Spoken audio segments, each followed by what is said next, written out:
Hello friend, thank you for coming in the Tableau class. This is No Blogger and my name is Arnav Banerjee. Today we learn how to prepare pie chart. We have the category field in our Superstore database and I need to display the cells over the category.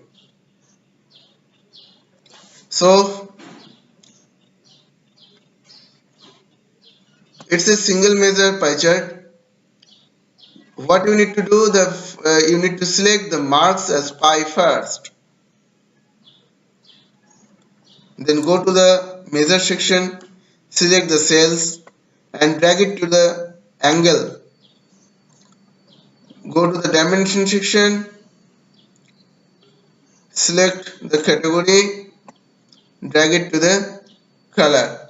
Now the chart is prepared. Make it for interview. You can see the category furniture and their sales, technology, sales for technology and sales for office supply.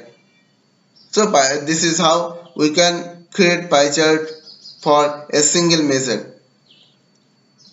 Next video I will come with the pie chart using multiple measure. So thank you for the day. Bye.